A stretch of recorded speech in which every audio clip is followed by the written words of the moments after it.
Everybody, I'm Suzanne Gundersen. Thank you so much for being here today. I help screenwriters and industry creatives to naturally de-stress and get focused into their creative rhythm and flow, build tremendous confidence, and deepen their emotional worldview into wisdom and truth.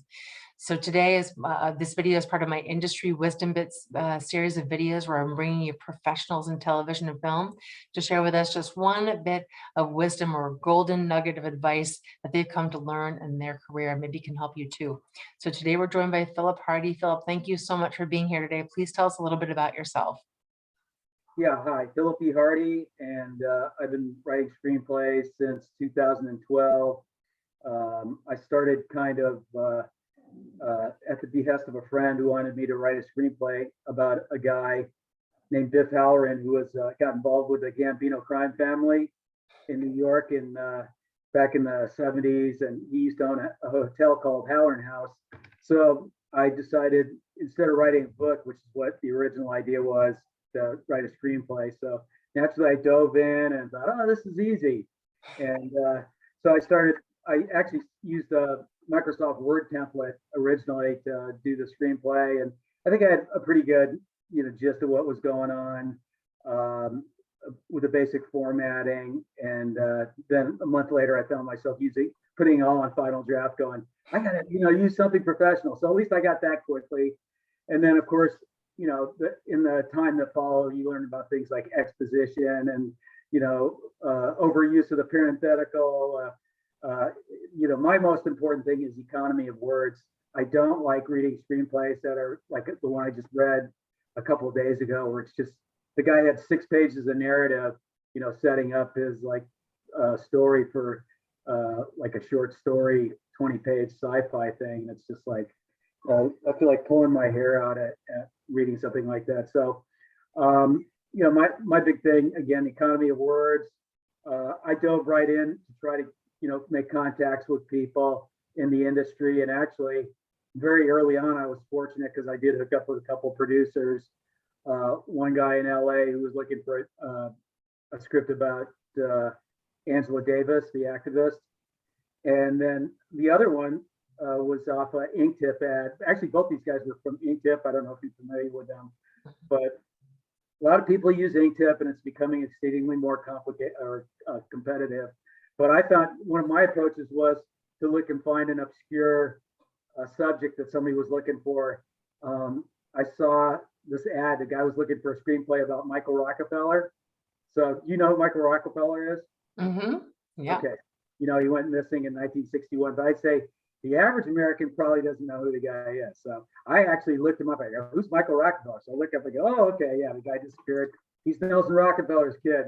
And a week later, I had an 85-page screenplay. And I told the guy, I sent him a treatment I wrote in about 3.5, 4 hours. I was pretty bold in those days. I said, what the hell? Let me take a thing, wrote a log line.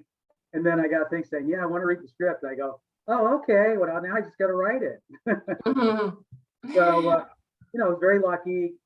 Wasn't afraid to do some risky things. And that particular guy, producer, a guy named Steve, he's gotten me into a lot of places over the years since I've known him.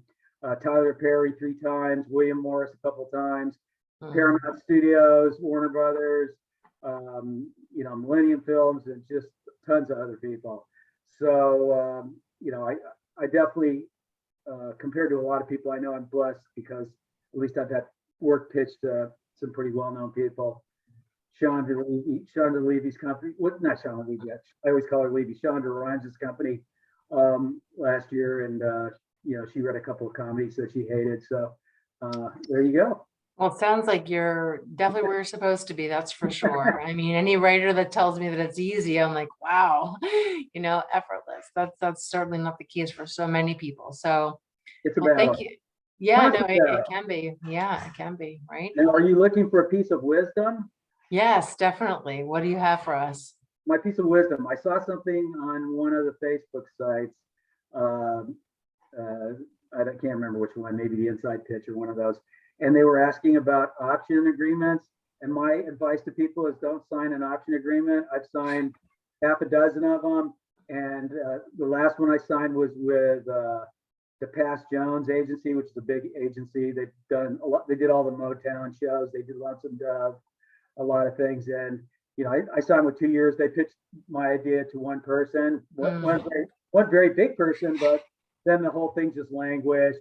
The main person there didn't get it, the project. So I just asked them to be released from the option about, I think it was about 6-7 months ago. But my thing is, don't sign an option agreement. If somebody wants to work with you, do a right to shop agreement, 6-month right to shop agreement. If they can't get some action going on your work in 6 months, then you're done, right? And to all those screenwriters out there that think they're going to do these option agreements where somebody's actually going to pay them, oh, I'll get like $10,000 up front. It's like extremely rare that any producer is going to take money out of their pocket and hand it to you for a screenplay, because most of these guys are trying to get financing themselves, particularly if you're working with indie people or even people that have made several movies. So that's my nugget. Well, that's fantastic, because most writers I talk to are mostly wanting to share about technical or creative, but this was a really practical business perspective on kind of avoid the option. So I really appreciate you sharing that. How can we find out more about what's going on with you today? The scriptgymnasium.com is my website. And obviously, if you want to get into more technical aspects of screenwriting, I do. I'm not strictly speaking a consultant. That's not my main thing, but I do have people come and ask me to help them with scripts frequently. So I do charge for that now. And as far as technical things, I'll squeeze one thing in. Use less words. I mean, people reading your scripts like lots of white space.